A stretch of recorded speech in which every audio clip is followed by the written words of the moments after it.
Bonjour Dimitri, je suis ravi de te recevoir sur ma chaîne YouTube aujourd'hui.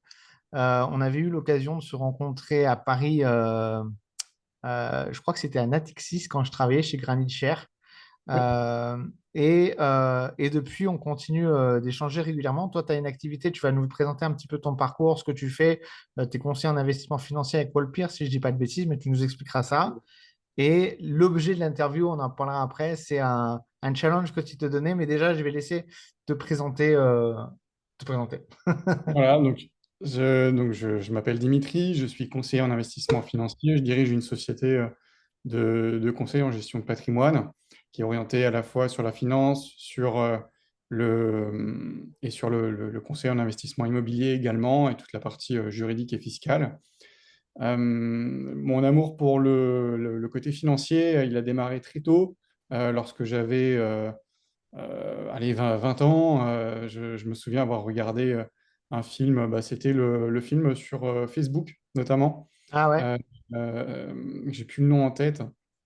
Et, Ouais, ouais, enfin, qui reprend le périple de Mark Zuckerberg, c'est ça?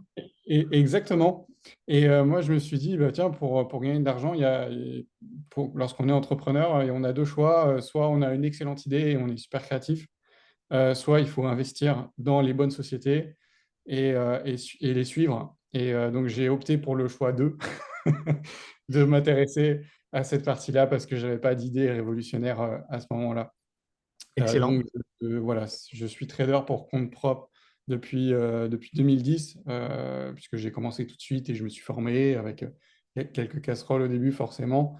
Et puis, avec l'expérience, je suis devenu un trader aguerri, mais surtout un trader on va dire plus prudent, hein, pas de scalping prévu dans mes plans de trading. Je tiens des positions long terme, parfois très long terme, hein. J'ai par exemple en portefeuille du Tesla à 13 ou 15 dollars. Donc Ah ouais. voilà, c'est des choses, je fais vraiment du très long terme. Et mon trading, il est vraiment orienté sur du swing ou de l'investissement vraiment, vraiment long terme. D'ailleurs, Alors, c'est excellent parce que justement, on va arriver sur la deuxième partie de l'interview où tu vas nous expliquer un petit peu le challenge que tu t'es mis, mais c'est d'autant plus intéressant parce qu'il y a beaucoup de traders particuliers qui pensent que pour gagner beaucoup d'argent, il faut faire du scalping, du carnet d'ordre, du très court terme. Or, bah, visiblement, tu nous prouves par le challenge que tu t'es donné que bah, c'est pas forcément vrai. Alors, je dis pas que c'est faux, mais c'est pas forcément vrai et qu'avec ce qu'on appelle du swing trading, donc du suivi de tendance, des positions moyen long terme, on peut aussi générer de très très beaux gains parce que ton challenge, tu vas nous expliquer ça, tu vas nous montrer même les résultats, on va partager l'écran tout à l'heure, c'était de démarrer avec 100 euros, c'est ça? Ouais, tout à fait. Je m'étais donné ce challenge en 2021. Donc, j'ai plusieurs comptes de trading, mais il y en a un où je me suis dit, est-ce que je suis capable, en démarrant avec le minimum requis par la plupart des plateformes, 100 euros, est-ce que c'est jouable de faire du trading avec 100 euros? Alors, pour le coup, moi, je pense que non, que 99% des débutants vont pas faire longtemps sur le marché. Mais je me suis dit, est-ce que moi, j'y arriverai? Et donc, on va pouvoir le voir, notamment lorsque je vais partager l'écran, Ouais. ce que ça. Alors, tu as commencé quand exactement? J'ai dû commencer en novembre 2021. D'accord, donc 2 ans, bientôt 2 ans. Ouais, Bientôt ouais, ouais, deux ans. ça va faire. Bientôt 2 ans, tu es parti avec 100 euros. Alors, effectivement, c'est un challenge. Je le précise, comme tu l'as souligné, effectivement, moi, je pars du principe que quand on débute en bourse, on ne peut pas faire grand-chose avec 100 euros. Là, c'est vraiment un challenge que tu t'es donné. C'est un contexte bien spécial. En plus, tu es un professionnel de l'investissement et de la finance. Mhm. Mais du coup, maintenant, tu es à combien?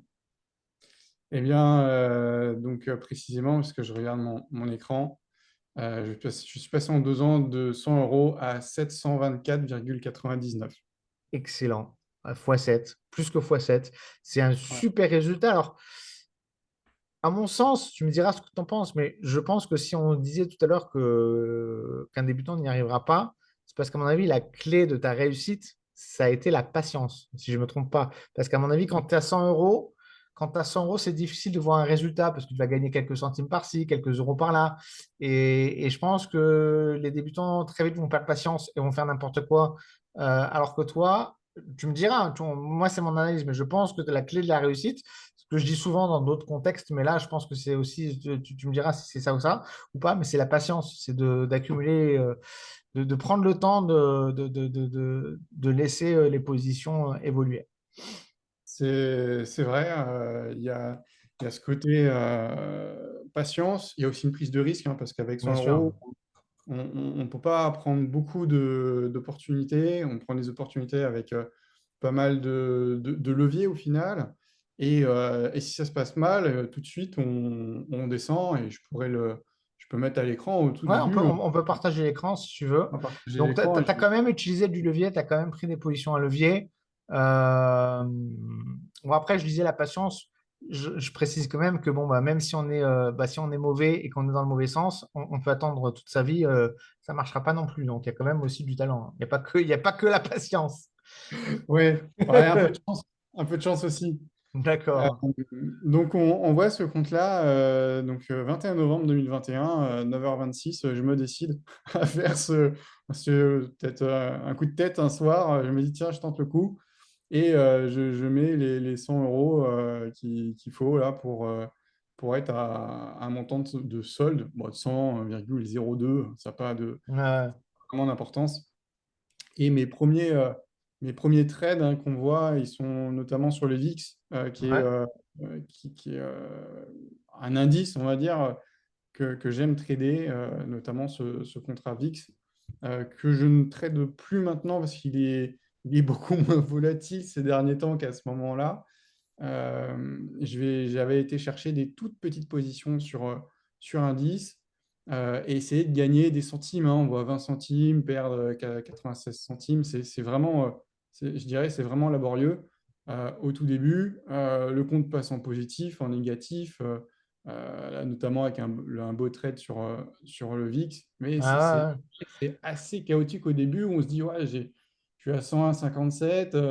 Hop, je clôture un beau trade sur le DAX et je suis à 107. Non, c'est très, très, très compliqué.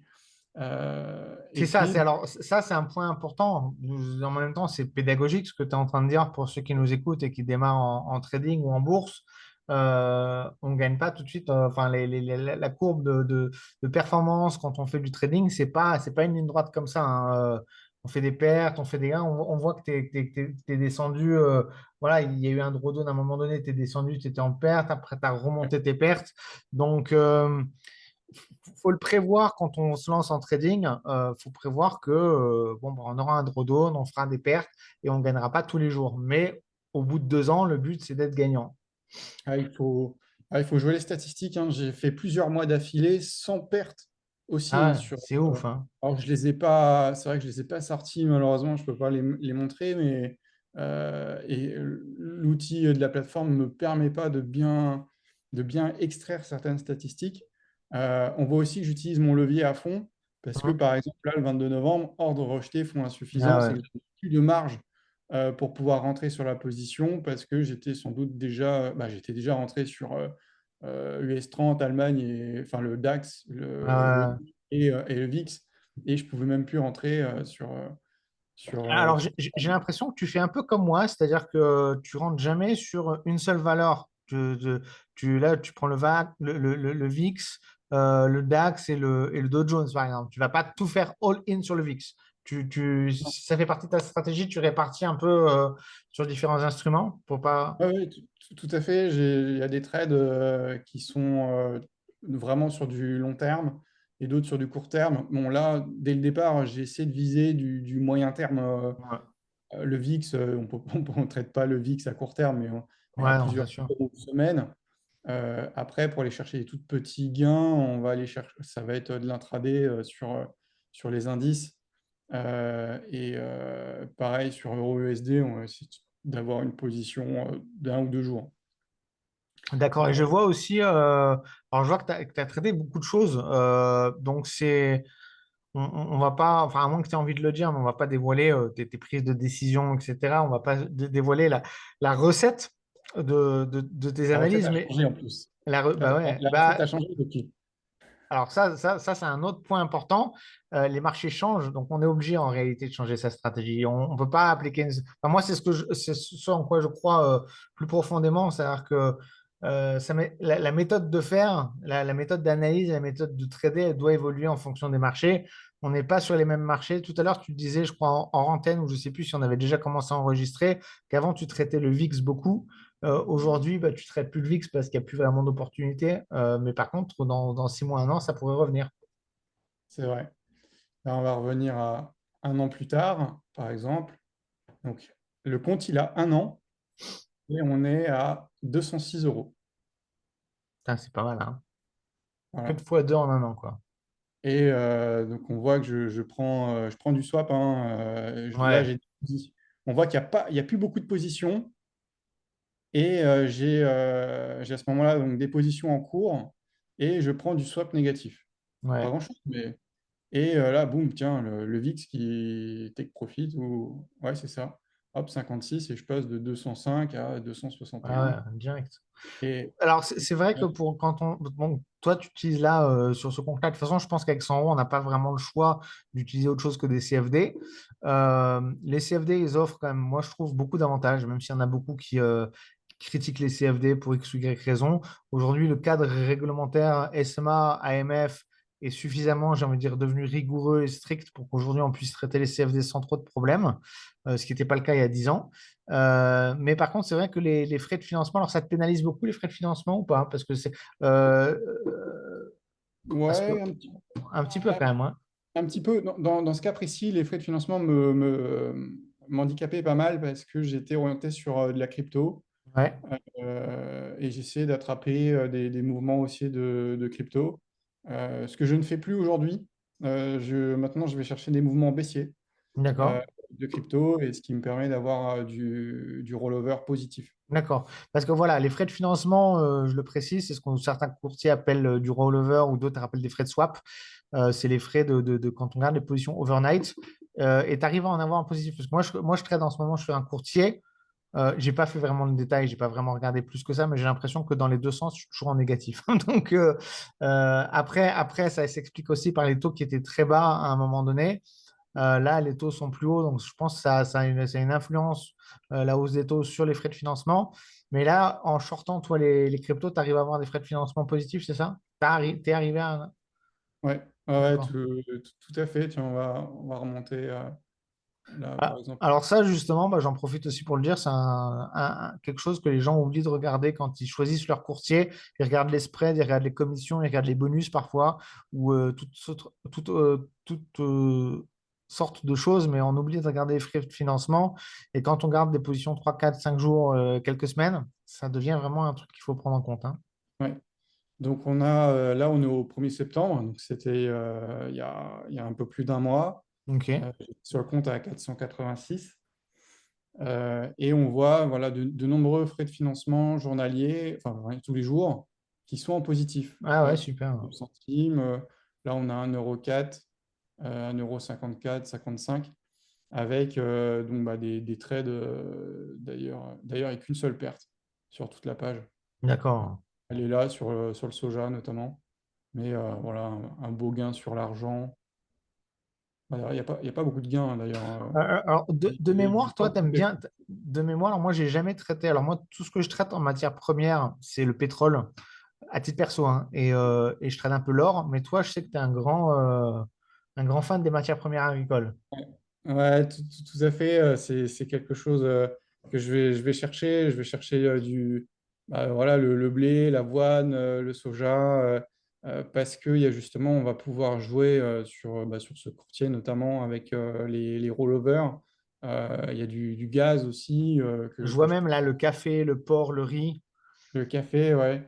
Mais alors, qu'est-ce qu'il te faut comme analyse? Tu fais juste de l'analyse technique ou alors est-ce que tu vas vraiment te Alors, renseigner sur chaque en, marché? en fait, il y a deux critères. Il y a l'analyse technique qui en fait partie, et ensuite le rollover. Cette prise de conscience, je l'ai eue quand on a eu le Covid. Donc, tous les marchés se sont effondrés et le pétrole s'est effondré 15 $, un truc comme ça. On C'était... est même passé en négatif à un moment donné, hein. Oui, oui, oui. Pendant une journée, il est passé en Ouais. négatif. Et pour l'anecdote, le baril de pétrole coûtait plus cher que le pétrole qui était dedans. C'est-à-dire Ah. acheter un Acheter 220. le contenant coûtait plus cher que le contenu. Ah, le baril, donc c'était, ça doit être 20 ou 25 euros. C'est 20 euros hors taxe. Ça se vend un fût métal. Et le contenant de pétrole qui était dedans coûtait 10 euros, quoi. Donc, C'est c'était incroyable. Non, mais c'est c'était incroyable. On a délirant. vécu. Et j'ai pris cette position longue pour acheter le pétrole, évidemment, hein, c'était pas cher, sauf que le swap à l'achat était tellement important que lorsque j'ai relâché mon pétrole à 60 ou 70 $, j'ai payé tellement cher de swap que j'avais quasiment pas de gain. Ah, ça t'a bouffé ton gain carrément. Mm, tout à fait. Et là, je me suis dit, tiens, Attends, t'avais acheté à 15, 15. t'as revendu à 70 et Ouais. ton swap, il est. Alors, franchement, Bah, acheter à 15, le swap, vendre à 70, franchement, c'est des trades comme ça. Dans la vie d'un trader, on en fait peu, hein. ouais, Et, c'était euh, très long. C'était ça a 6 été mois. très long et le swap, ça t'a bouffé, quoi. Ouais. Ouais, ouais. Et je me suis dit, tiens, peut-être que si ça se trouve, j'aurais fait l'inverse, j'aurais peut-être gagné ou pas, enfin, je sais pas. Et je me suis dit, bon, il faut que je fasse, il faut que j'enlève, enfin, il faut que je prenne vraiment en compte le prix du swap dans ma décision d'achat ou de D'accord. vente, dans ma position. Et du coup, tu avais fait le calcul ou pas? Parce que on aurait été, t'aurais été, non, non, t'aurais pas été gagnant. Non, j'ai pas fait le calcul, mais j'avais fait une fois le calcul sur la paire euro-tri. Donc, Ouais, c'est la lire turque. lire ou Et livre, je sais plus à chaque fois, je me trompe. ouais, mais c'est vraiment. On va dire Et la monnaie turque. la monnaie turque, ouais, tout à fait. Et je sais que malgré que la monnaie s'envole, il y avait un rollover assez intéressant, même si on shortait. Et bon, ça m'a coûté une position quand même où j'avais été perdant une fois. Mais c'est des décisions que je devais prendre en compte pour mes futurs achats ou ventes, mes futures positions. C'est d'aller que dans le sens du rollover parce qu'on ne sait pas combien de temps ça va mettre à clôturer. Ouais. Non, mais c'est un truc que moi, je prends pas en compte, en fait, à vrai dire. Je sais que ça me pénalise parce que des fois, je râle, je fais des gains et puis en fait, tu sais, bah, comme tu dis, des fois, on met du temps à atteindre son take profit et tous les jours, paf, on voit des sommes qui sont débitées de son compte et au final, on court un peu après ses gains, quoi. Des fois, ça m'arrive même de dire, bon, bah, je vais un peu décaler mon take profit pour compenser un peu, mais c'est pas la bonne stratégie, c'est pas la bonne chose à faire. Donc, effectivement, ouais, prendre les frais de financement en compte. Et c'est à partir de là que ça t'a fait un déclic parce que là, t'es Ouais, quoi? Et c'est quand? Parce que là, on a vu, tu as fait x2 en un an. ouais. Et là, l'année d'après, ça a explosé. Tu es passé de Ça a 200 à explosé, ouais. 700. Tu vois, là, même au début du mois, j'étais à 486, à peu près, enfin, non, c'était début septembre. Moi, j'étais informé enfin, depuis le début, j'étais informé un peu de l'évolution de ce truc. Et c'est vrai que là, comme j'avais plus de marge pour pouvoir prendre de position, eh bien, je peux prendre plus de risques. Je peux risquer d'avoir plus de pertes, hein. On le voit d'ailleurs, là, je Mhm. suis en moins-value sur le compte parce que j'ai deux grosses positions et qui sont en perte, mais pas de beaucoup. C'est juste qu'il y a une grosse, il y a une belle position par rapport à la taille du compte. Ouais. Et, euh, et en fait, on voit que ma dernière perte, elle date, là c'est quoi? C'est 18 septembre? Ouais, elle est là. Ma dernière perte, elle est là. C'est celle sur le soja dont on parlait tout à l'heure. Non, non, non, parce que je suis Ah, c'était rentré une plusieurs autre. fois sur le soja, mais là, j'ai perdu. J'ai perdu sur le Ça, soja. c'était donc ça, c'était le 18 septembre. Et depuis le 18 septembre, tu n'as pas fait une perte? Non, Incroyable. non, non, et en septembre, on voit, il y a deux pertes. Il y a le soja et... ah bah non, là, non, stop à zéro. Ouais, Toujours stop obligé à de zéro, hein. stopper à zéro. Ouais. Et donc, il y a une seule vraie perte en septembre et puis bon, rien en octobre. Avec du Incroyable. take profit, bon, là, j'étais cherché 61 centimes, c'était de l'intraday. Bah, tiens, le Nasdaq qu'on parlait tout à l'heure, je t'ai dit que j'ai vendu à 15 250, il est là. Ouais, ouais. Attends, moi, où j'en suis d'ailleurs? donc j'avais capitalisé trois positions que j'avais essayé d'attraper sur des baisses. Hmm. Donc, on était sur une hausse, mais à chaque baisse, j'allais empiler une nouvelle position. D'accord. Euh, voilà. Non, J'avais top, hein. Et donc, ce qui m'amène aujourd'hui à avoir des frais de financement de près de 3 euros par jour. Donc 3 euros par jour, c'est grosso modo un peu plus de 1 200 € de frais de financement par an, si on l'étale en taux annuel. Par rapport à la taille du compte, c'est juste colossal. C'est énorme. Et ouais. Ah oui, oui, tout à fait. Et après, c'est lié à ce que j'ai mis dedans. Parce qu'en fait, du coup, là, en vrai, tout à l'heure, tu as des take profit à zéro, mais en fait, en gros, si tu es dans le bon sens du marché, on va dire que tu es en profit, tu mets ton Oui, stop loss à zéro et que tu encaisses les swaps, quoi. Après, c'est que du bonheur, ouais, quoi. ouais, c'est ça. Plus longtemps la position dure, mieux c'est, quoi. Et si tu sors à zéro, mais c'est pas grave. Au final, tu as Ouais, encaissé le swap en attendant, quoi. ouais, tout à fait. Non, mais ça, c'est vraiment. Alors, franchement, je te remercie beaucoup déjà d'avoir accepté l'invitation à cette Non, interview et je puis de précise, donner hein, ces. en haut à gauche, il y a marqué compte réel, hein. Ouais, ouais, ouais, ouais, on le précise. C'est important, hein, c'est important parce qu'il y en a plein qui sont en démo, effectivement. Et en démo, c'est toujours plus facile qu'en réel. Ouais. Euh, non, mais c'est super intéressant parce que au-delà de l'exploit que tu partages avec nous, ça nous permet aussi de voir qu'il y a d'autres méthodes de trader. On ne va pas forcément aller chercher support, résistance, machin, etc. et chercher le profit avec le profit pour le profit. On peut avoir des moyens détournés de gagner en bourse, même si sur la position, on ne gagne pas, on peut gagner sur autre chose, sur les frais de financement. Ouais. Et ça c'est des stratégies qui sont vraiment intéressantes à étudier. Alors moi, il faudrait que je regarde parce que ça, encore une fois, ça dépend des courtiers. Là, je crois que tu es avec CMC Market, c'est ça? Absolument, oui. CMC Market, bon, c'est un très très bon courtier comme d'autres. Moi, je suis avec un. Il faudrait que je regarde avec mon courtier parce que ça, faut vérifier avant de mettre en place ce genre de stratégie si votre courtier il est correct au niveau des frais de swap. Parce qu'il y en a qui mettent des tels frais, des tels spreads, pas sur les prix, mais sur les frais de swap. C'est-à-dire qu'il y a des tels spreads sur les taux d'intérêt qu'au final, que vous soyez acheteur ou vendeur, vous payez toujours. Ça, moi, je sais, il y en a, c'est le cas. Donc, ce genre de stratégie, on peut la mettre en place qu'avec des courtiers de très bonne qualité. Ouais, tout à fait. Donc, c'est CMC, en tout cas, c'est celui que j'ai sélectionné pour ça pour deux raisons. La première, c'est vrai ils sont très honnêtes au niveau des frais de swap et s'ils sont amenés à changer de ce côté-là, évidemment, je vais être contraint à essayer de trouver mieux ailleurs en termes de frais de financement. Et la deuxième raison, c'est que pour moi, j'ai pas trouvé d'autre courtier qui est capable d'aller dans des nano-positions. Ouais. Alors Euh, j'en ai un en tête, Wanda, qui permet vraiment. Alors à l'époque, hein, en tout cas, moi j'ai travaillé pour Wanda. À l'époque, c'était un de nos avantages, c'est qu'on pouvait, sur les paires de devises, on pouvait acheter 1 euro contre 1 dollar. C'était le minimum. Donc c'était vraiment plus que des nano-positions. ouais. Maintenant, je ne sais pas si ça a changé. Je sais que la direction du groupe a changé, la politique a changé, ils ont changé plein de trucs. Donc je ne sais pas aujourd'hui si c'est toujours d'actualité. Je ne sais pas s'ils ont aussi cette compétitivité au niveau des swaps, mais ouais, non, c'est sûr qu'il y a peu de courtiers qui permettent de pouvoir passer des très petits montants de transactions parce que c'est sûr qu'avec 100 euros, c'était exclu de prendre des mini-lots, quoi. Fallait même pas des micro-lots, fallait des nano-lots, c'est ça? Oui, oui, oui, là on est en anolo, hein, donc c'est des positions qui prennent, je crois que l'euro USD, c'est 13 euros. Ouais, Ah c'est bah tiens, ça. hop, là j'ai un ordre limite de vente de l'or qui vient de se déclencher en direct, là, Ouais. 14h23, on vient de le voir arriver. Et Donc t'es à combien? 1900. Ah putain, ça a rebaissé alors.